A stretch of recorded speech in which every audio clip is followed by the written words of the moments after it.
Fancy Bear takes a Roman holiday and the Italian Navy takes note. A criminal espionage campaign is underway with Ukraine's government as its target. An exposed AWS S3 bucket leaks voter information. A security firm and a vendor dispute whether an issue is a vulnerability or a case of user abuse. NIST announces its intention of withdrawing some obsolete cybersecurity publications, and Congress presses tech companies about content moderation.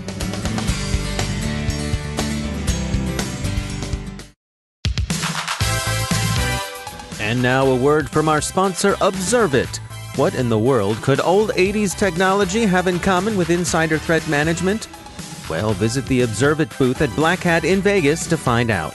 They're going back to the 80s to reminisce about throwback technology and show you how to take a 21st century approach to your insider threat management strategy.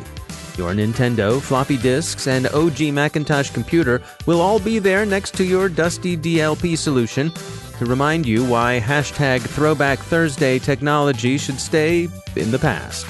It's time to go back to the future with Observe It for a more complete and modern approach to data loss prevention. Gain visibility and insights into user and file activity instead of simply locking data down with cumbersome tags, limitations, and rules. And before you head out, take Observe It's quiz on which 80s pop culture icon best represents your insider threat management strategy.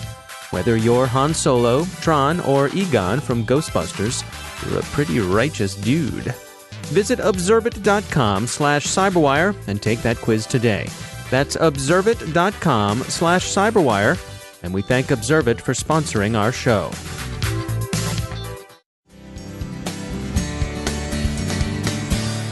Major funding for the CyberWire podcast is provided by Cylance. From the CyberWire studios at Data Tribe, I'm Dave Bittner with your CyberWire summary for Thursday, July 19th, 2018.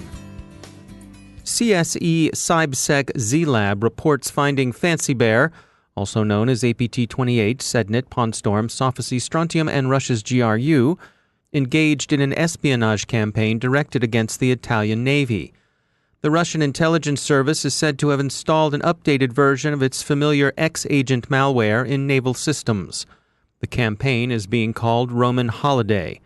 Its goal appears to be the usual sort of collection against military systems. ESET researchers are analyzing 3 remote access tools used in ongoing campaigns against targets, mostly government agencies, in Ukraine. The tools are called Quasar, Sobakin, and Vermin. ESET characterizes the campaign as one of criminal espionage. The tools are used to access and exfiltrate sensitive files from government systems. ESET describes the 3 tools as follows. Quasar is an open-source remote access tool that you'll find on GitHub. ESET has found Quasar binaries in use as far back as October 2015. Sobakin is closely related to Quasar. It's heavily modified, largely by removing some functionality to make its executable smaller, while leaving room for some additional evasion techniques. Vermin is a custom backdoor. ESET says it first appeared in 2016. Like Quasar and Sobakin, it's written in .NET, with its code protected to an extent against analysis using commercial or open-source protectors. None of these rats are particularly sophisticated, but they're effectively constructed. Like so many other forms of malware, they're spread principally by social engineering, with the payload typically carried by a maliciously crafted document transmitted as an attachment to an email. ESET says the attacker's skills aren't especially advanced, and they don't appear to have access to 0 days, but then you don't need mad skills or 0 days to be effective. The file names in the attachments are designed to be attractive to the recipients. Some examples the researchers provide are, as translated, Directive on providing security for military personnel of Ukrainian Army and their family members, a new draft of directive regarding verification of seizure, and Purchasing Department Don OVK, increase of credit limit. If that don't fetch 'em, then we don't know Kiev. When is a misconfiguration a bug and when is it abuse? It's a question worth thinking about. One would hope products came with defaults that favored security and privacy, but at some point there's a question of user responsibility. It's now generally held that if you're using Amazon Web Services and you leave your data in an S3 bucket that you've made generally accessible to the Internet at large, well, that's on you. One such case was disclosed this week by perennial hunters of sloshing buckets, security firm Cromtech. A database containing U.S. voter information was found exposed in an unsecured AWS S3 bucket by RoboCent, a robocalling firm specializing in selling its services to political campaigns. The material, which has now presumably been secured, included audio files of the sort one might use in a robocall, but more disturbingly, it also contained names, addresses, dates of birth, gender, and the inferred political orientation of some thousands of registered voters. Another case is more ambiguous, or at least more contentious. Trustwave's Spider Labs say they've found a vulnerability in Reprise Software's RLM license management tool. Reprise says they won't patch anything because there's no vulnerability there at all. RLM, says Reprise, is designed to run in a segregated, non-privileged account. It's not supposed to be given administrator-level privileges, which is what Spider Labs saw. They're entirely clear on that point with all of their users, they told Security Week, and in their view, the exposure and remote access vulnerabilities Trustwave reported are a matter of user headspace and timing, not a problem with RLM. That, says Reprise, isn't a bug, but rather an abuse of their product. So, tools don't compromise data, admins do. The U.S. National Institute of Standards and Technology, NIST, will draw 11 SP800 cybersecurity publications on August 1st. Some of the publications address technologies that are outdated, deprecated, or otherwise no longer in widespread use. Others are based on superseded laws, regulations, or executive orders. Others fail to address newer technologies or security products. And some have been superseded by the NIST cybersecurity framework. The publications date back to 1995, with the most recent publications having been issued in 2008. You can find a list of the soon-to-be-withdrawn SP800 publications on the NIST website. There's been recent news of a worm making its way through Android devices. Matt Cauthorn is VP of the security engineering team at ExtraHop, where they've been tracking this worm, and he joins us to share what they found. It's the Android remote debug exploit. I think it's the ADB. There's two variants. One, it's, in good faith for the developer community.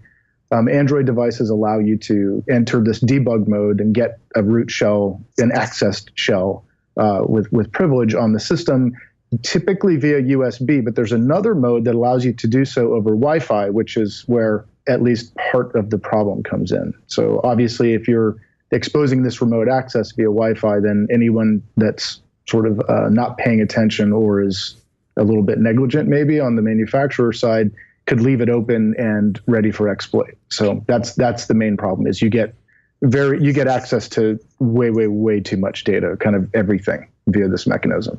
And we've got some vendors who are shipping the products with this feature enabled. Unfortunately, yes, which vendor defaults and this disposition, the default disposition of a lot of these devices is just not secure.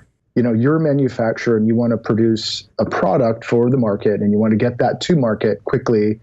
You want to focus on developing features. The downside of that is, security and the disposition of one of these devices. A lot of these are set-top boxes as of this morning, at least, for example. You make a shortcut or you're doing some debug and you forget to disable this functionality, and now you've given root access to the internet, effectively. So yeah, and there's a miner that's out there, of course, because that's quite the rage these days.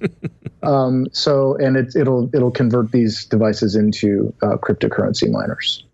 I think many of the listeners, and myself included, I have a Roku at home, and I install it, and you kind of set it and forget it, and you might not update it as much as you could or should. In a way, it's ironic because everyone is kind of a mini sysadmin now, even in the consumer space.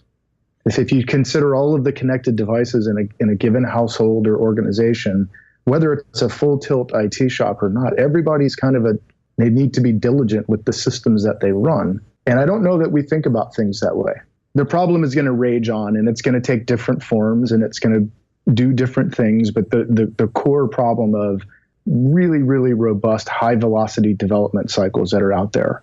And so the barriers to entry for an adversary or for bad intent are quite low, or even negligence that enables bad intent. All I can say is if you have, check in, maybe like at a monthly cadence, if possible, to check in and make sure you've got updates installed, because I can tell for sure as of this morning, there's a lot of devices out there that have not been updated, or maybe even the manufacturers haven't even addressed the issue to begin with. That's Matt Cauthorn from ExtraHop. Members of the U.S. Congress pressed the tech industry on content moderation. Their concerns seem to center on the prospects of influence operations. That hostile foreign influence operations are ongoing is surely correct. They're always ongoing and have been for a very long time indeed. Whether they're best dealt with by legislation, policy, technical filtering, or by the sort of efficient marketplace of ideas that classical liberals like John Stuart Mill would have prescribed, is much up for grabs. Discuss among yourselves. Are there any lessons to be drawn from the history of the last 100 years? Much of that baleful history remains within living memory. From journalistic airbrushing of Stalin's Holodomor in Ukraine to the widespread apologies for and denials of Pol Pot's democide in Cambodia, to various forms of Holocaust denial that persist to this day. Or are there lessons to be drawn from the history of various belief manias that flare up and then die back, like those repressed memories of alien abduction once widely thought to become accessible through hypnotic regression? Those are perhaps less tragic in their implications than the others, but they can have sad effects on their own smaller scale. Seriously, what can the history of public opinion teach us about the current controversies? And to our American audience, given that influence operations are essentially marketing in battle dress, how is it that the country that invented modern mass marketing should seem so helpless when it comes to putting the epaulets on Madison Avenue? And now a bit about our sponsors at VMware. Their trust network for Workspace ONE can help you secure your enterprise with tested best practices. They've got 8 critical capabilities to help you protect, detect, and remediate. A single open platform approach, data loss prevention policies, and contextual policies get you started. They'll help you move on to protecting applications, access management, and encryption. And they'll round out what they can do for you with micro-segmentation and analytics. VMware's white paper on a comprehensive approach to security across the digital workspace will take you through the details and much more. You'll find it at the cyberwire.com/VMware. See what Workspace ONE can do for your enterprise security. The cyberwire.com/VMware. And we thank VMware for sponsoring our show.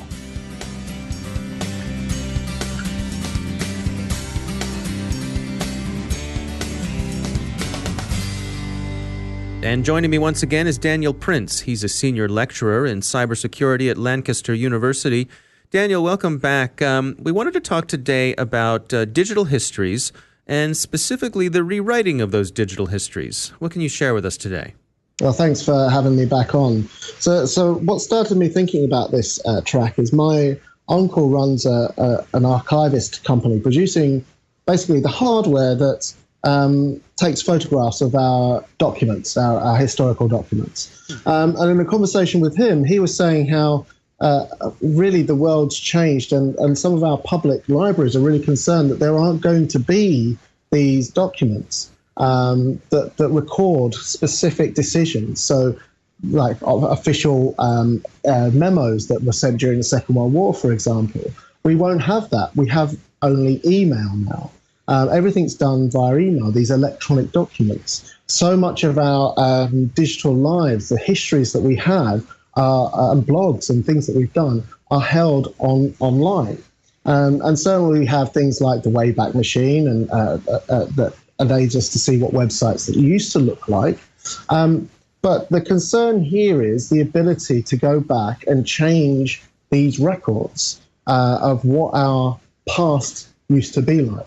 And that's really important for us to understand, just as a social context, going forward, what happened. And so our ability to be able to communicate exceptionally fast using email, using instant messenger, is actually corrupting our ability to be able to go back and look at our history. Now, that's the case of just what could happen in sort of day-to-day life. But then the concern becomes, what if individuals or organizations or nation states did that proactively? What if we started to move into the realm of misinformation? What if we started to see the manipulation of digital historical records or the suppression of certain digital historical records to identify a specific type of propaganda? Could we actually detect that? Would we know? So when certain messages started to come out, could we go back and actually look at some of the material that is online to say, is that accurate? And we're starting to see some of that with the sort of the post-truth environment. We're starting to see some of that with things like Snopes, the fact checkers that are online. But the veracity of that information is vitally important for us as a society to really be able to understand our past so that we can start to think about where we want to go to in the future. And it strikes me that even being able to, verify what is the, I guess, in a digital environment, is there a master copy of something? Is there an original? Are they all copies? Yeah, and that's one of the things that the people kind of play on. There's this redundancy aspect. Once it's into the internet, it's copied and replicated multiple times, which is one aspect of it. But when we start to think about cybersecurity, the confidentiality, integrity, and availability, it's that integrity and that availability which is so key for our sort of social understanding of our policies and our culture that it is quite troubling, because a lot of the information that's online, there is no real integrity system that sits around it for the recording of public documents. And then the other aspect is it's so easy to take information offline, key pieces of information, so the availability comes in. And so what I'm concerned about is taking the integrity and the availability aspect of publicly available information, so we don't need to worry about the confidentiality, and making sure that the veracity of the information that we as a society have and the trust we have in that information is there so that we can make appropriate decisions going forward. And so we're not just buying into people's or certain organizations or nation states' political agendas. The other challenge is around the multiple copies is, are we sure that the copy that you have in your particular geographical area is the same as the copy I have in my geographical area? And we have seen examples of how information has been controlled because of things like national laws. Certain search results aren't able to be displayed in certain locations. This has an impact, as we know. So the way that search results are displayed have an impact on the way that people think about the problems and the environment they have. And so that subtle control, for all good reasons in some cases, can really impact the society's impression or thoughts around a particular subject. And so I'm really concerned around the integrity and the availability of publicly available information. Yeah, it's a fascinating topic for sure. Daniel Prince, thanks for joining us. And that's the CyberWire. A quick note to friend of the show, Martijn Groten, who recently suffered a loss in his family. We're all thinking about you here. Wishing you the best. For links to all the stories mentioned in today's podcast, check out our daily news brief at thecyberwire.com. Thanks to all of our sponsors for making the CyberWire possible, especially to our sustaining sponsor, Cylance. To find out how Cylance can help protect you using artificial intelligence, visit Cylance.com. And Cylance is not just a sponsor, we actually use their products to help protect our systems here at the CyberWire. And thanks to our supporting sponsor, VMware, creators of Workspace ONE Intelligence. Learn more at vmware.com. The CyberWire podcast is proudly produced in Maryland out of the startup studios of Data Tribe, where they're co-building the next generation of cybersecurity teams and technology. Our CyberWire editor is John Petrick, social media editor Jennifer Ivan, technical editor Chris Russell, executive editor Peter Kilpie, and I'm Dave Bittner. Thanks for listening.